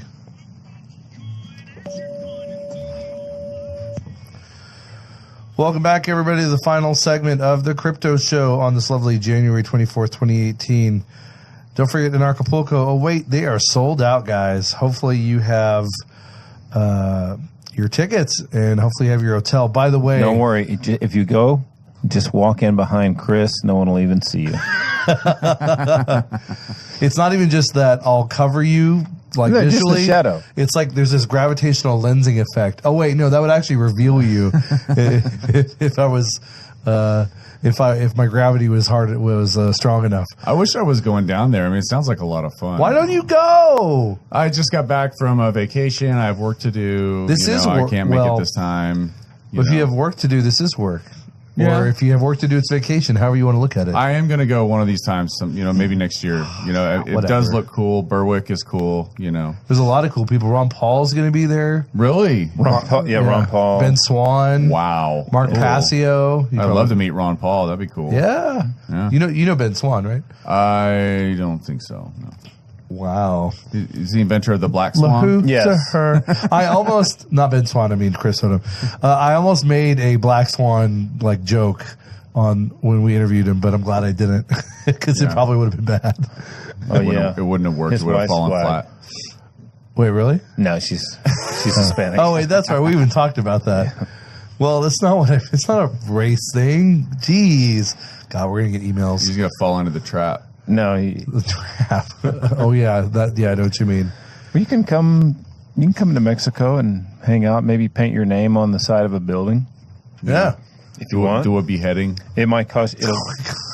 Yeah, You're those obsessed are with that. those are they're rampant. But they only cut off the heads of ugly people, so it's no big deal. Oh, I'll God. be down there and be I like, can't you know go what? I'm anymore. going to have a snow cone. Open up the freezer. It's but it's a horse head like in Godfather. Yeah. So it's not quite so bad. Yeah, they like to plant it. It's like an Easter egg hunt. They plant them around, surprise people. Get a load of the look on this tourist Well, space. since we have a crypto business sitting in here, I can kind of pitch what we're doing. Oh, yeah. Yeah. So I met with the president of Metapac, but in other words, it's the mayor. And they're asking us to help rebuild the community center, which is the senior center where the older people in town who really don't have anybody to kind of stick up for them, they go to get a meal for 10 pesos. Well, the building is damaged and it needs repair. Right. So I've already got multiple coins and other crypto businesses that are interested in it. And the president said if I can get this thing fixed for them, that I can rename the building and put on it whatever I want. So we've already got all these different cryptocurrencies that want to be involved. And so we're going to have little, crypto signs all over the building. Cool. Very cool. Yeah, the Crypto Community Center. Yeah, it's going to be pretty cool. Yeah. So any crypto group that wants to maybe donate and help out. Yeah, we'll so get far, yeah, so far In we've Metapec, we've got actually. we've got Metapec. This is near Puebla, right below the volcano That has UFOs. outside. Oh, because all these different projects all have their own coin, so they can all just donate their coin. Yeah, another one, Kenya Coin contacted me today, and they want to chip in. We've got Decred, Zencash, Dash. I'm sure Roger will want to be in on that. There was another one too. I forget. What was the first one you said? Kenya? Yeah, I wish we had Kenya, our own coin, it's, but we don't. But because our stuff is currency agnostic, but that'd be cool if we did have our own coin. I could give you some of them. Make your own coin. Right. You know. Think about how much money you could raise if you had your own coin. Yeah, I know that's what people keep saying to me. But it's like, that doesn't make it right. Yeah. Your integrity. Well, these are, for the most part, these are coins that already exist. Nexus and Nexus Zencash, Decred, Dash. I'll donate $100. I got $100 right here. Yeah, well, wait till we get the. I want to get the estimate first. I'm getting the estimate for what repairs need to be done and how much it's going to cost before I even go forward with what. That way, I can split the cost across everybody evenly, and it would be Relatively cheap. relatively cheap for everybody. That's for a good cause. Yeah. So we'll let you know if you're interested, if it's really cheap and you guys want to. Yeah, I mean, I like to help the old people. I think it's a good thing. Did you say the old people? The old people. C'est la vie. That's worse than. I bet you say midgets for. That's worse than you for people. little people, don't you? C'est la vie, say the old folks. It goes to show you never can tell. Yeah. Did you help ever them out? Give them a peso, and feed them, give them a place to fix the building. That's right. Would you ever want to reenact that scene from? Nothing. There's no scene I would ever reenact from any movie. What? Yeah, I don't know. I never got into acting. Yeah. What is it? Just for fun? You acted like Pulp Fiction. That's what it is. You acted like a pickup artist at one point, didn't you? Yeah, but I mean, I never went to like theater school and reenacted scenes. So neither did I. But sometimes it's just fun, man. Have you ever done it? You reenacted something? No. A French fry devourer. Would you ever take part in a Civil War reenactment? They do those. I don't know. Everyone gets all dressed up. It's kind of boring. Yeah. They will allow you to dress up like the Colonel. You do Star Wars reenactment. Colonel Sanders? Yeah. Oh, well, of course I'll do it if they let me dress up like Colonel Sanders. He's one of my heroes. You ever do one of those things where everyone dresses up as Star Wars characters and they all go to, have lightsaber battles I with each have other? dignity. So no. In other words, the Jabba the Hutt outfit was too small, or what? It was, so I couldn't participate. People made fun of me. That's messed up. Well, that and I'm sorry, I'm a Trekkie. Like, of course I do a Trekkie reenactment. Oh, did I tell you about the Trekkie experience I had? What do you mean? Recently? So, sometime in the past year or so, I went down to Sao Paulo, Brazil, to speak at a Bitcoin conference. Oh, cool. Right? And it was fun. It was cool. I saw a lot of you see a lot of the same guys at these conferences, so you sort of get with the old crowd. Not now. Yeah. I heard Miami was crazy. Half the people that were there, I never even seen them because there was just too damn many people there. There were 4,000 or something, right? Yeah, like half the speakers I was just, planning on bumping into in the hall. Never saw them. Wow. I heard there was like an armored Rolls Royce and a bunch of Lamborghinis parked out front, this kind of thing. Yeah, a bunch of guys in suits down from New York. Probably. TSA, worse than TSA. The security, every time you walk in and out of the little place there, it's the wand and they want you to turn around and go through your bags. And I mean, you're going to kidnap someone and make him turn over some Bitcoin. Just like a whole room full of them. Yeah, you can kidnap all of them at once. No, I did not say that. Security concern, which, by the way, that's another reason to do your own blockchain queries. In some countries it's dangerous. People get kidnapped and ransomed for their Bitcoin. That's a really good point. Or even just prior to that for money.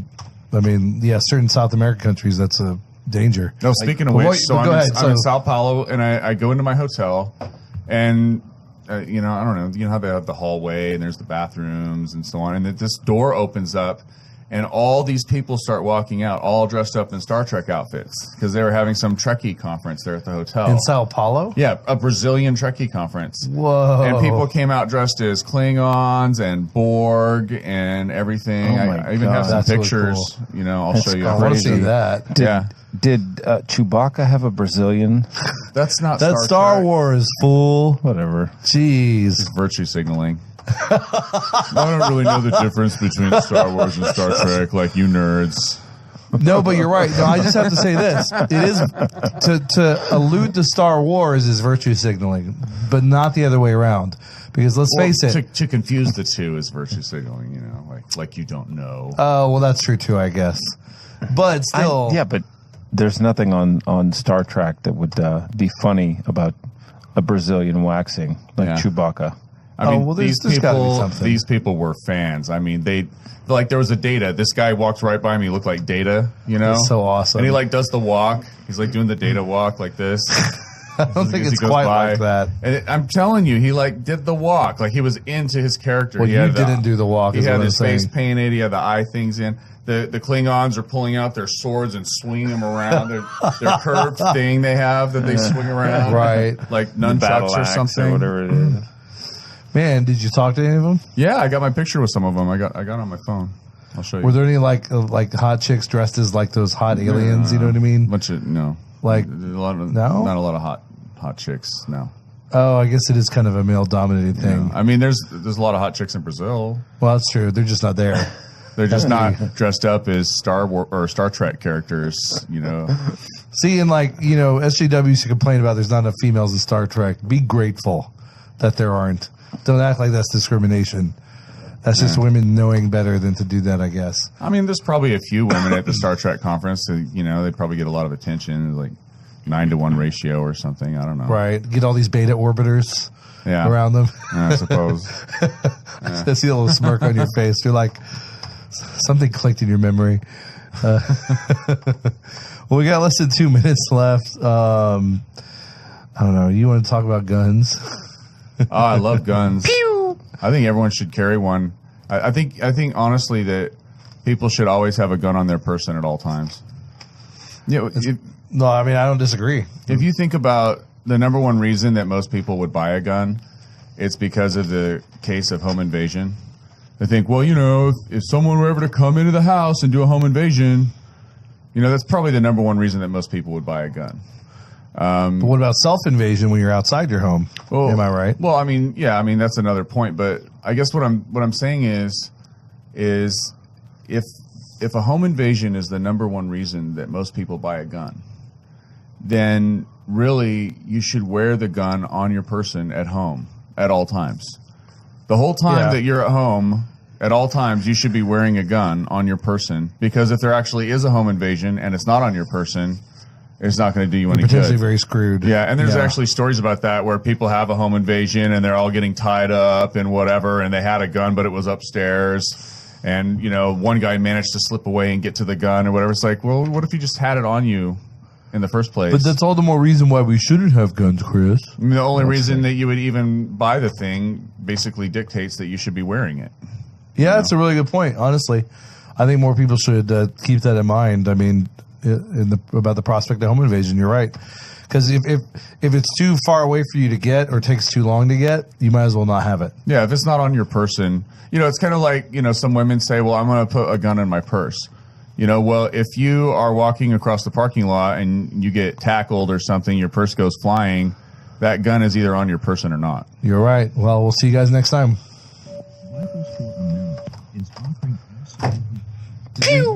Did you enjoy yourself at all? Do a little bit of good. Pew! Buy a gun. Wear it. I agree. Did you have fun? I hope you enjoyed yourself. Yeah. I hope I added value. I think you did. Of course, you always add value. Your mere presence adds value.